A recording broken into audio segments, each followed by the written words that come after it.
Hey guys, welcome back to my UFC 117 afterthoughts, and this is part 2, continuing with the fights for UFC 117. Last time we talked about the main event, Anderson Silva and Chael Sonnen, and now we're going to go on to talk about this fight here, Thiago Alves versus John Fitch. Okay, now this turned out to be a total wrestling match. Fitch pretty much dominated on the ground. He utilized his wrestling really well, just like he does in all of his fights. It seems like Fitch was a little bit more aggressive. Thiago, he does well in the wrestling, enough to defend himself. Fitch wasn't able to get any really good submissions. But at the same time, Fitch completely neutralized Alves' stand-up. Seemed like Thiago Alves was a little bit tired, maybe from the weight cut. He has a really hard time cutting down the 170. He missed weight by a pound. I'm sorry, half a pound. So he's a big guy, and he cuts all the way down to 170. That takes a toll on his body. Seemed like he was kind of winded in this fight. And John Fitch was relentless. There you can see excellent takedown by Fitch. Grinding on Alves the whole time.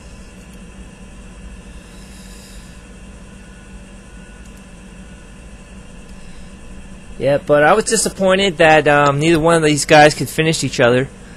I was hoping that Fitch would be able to get the decision, the submission victory, and impress people enough to earn a title shot against GSP, but I don't think he impressed enough. Dana doesn't seem to be real keen to the idea of giving Fitch a title shot, even though they said and they advertised that this would be the #1 contender match.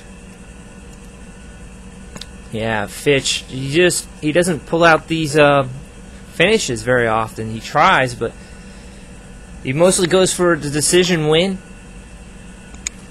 and gets it. But that's not very impressive. We need a guy who knows how to finish people. That's the guy. That's the type of guy it's going to take to beat George St. Pierre.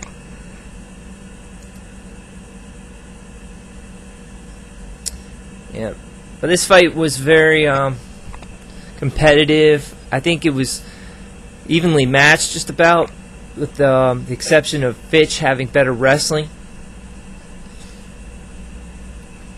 You can see Fitch getting some ground and pound on Alves.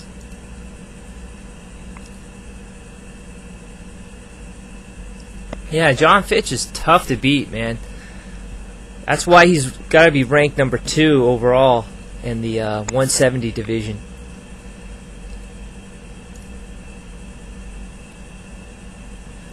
And there's your winner, John Fitch, by unanimous decision, which was pretty much how I predicted it. Moving on to the next fight. Clay Guida, 2 años. I believe I predicted 2 años to win. Clay Guida hadn't impressed me lately. His recent loss to Kenny Florian being an example. This fight was pretty evenly matched. Another good fight, at this time at lightweight. Both of these guys showing a lot of heart.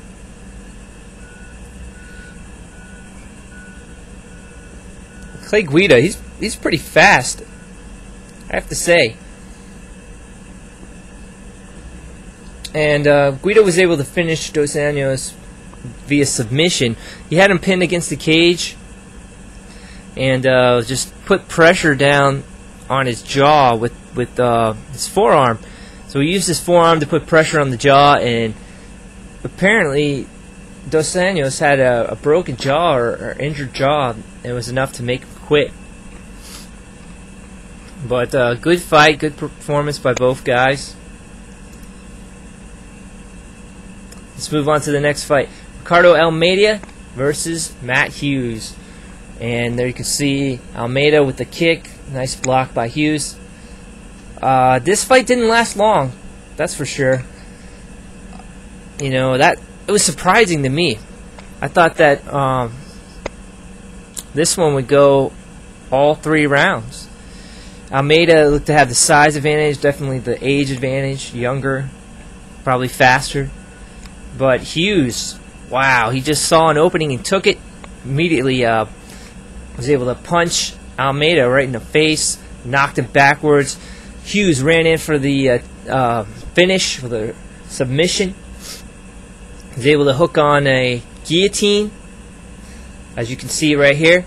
Almeida, being the smart defensive fighter that he is, pushing his head down to the canvas, making it difficult for Hughes to keep it locked and add pressure. But Hughes used his neck here instead of the side of his body to lock on that hold, that guillotine choke. And Ricardo Almeida had no choice but to tap out.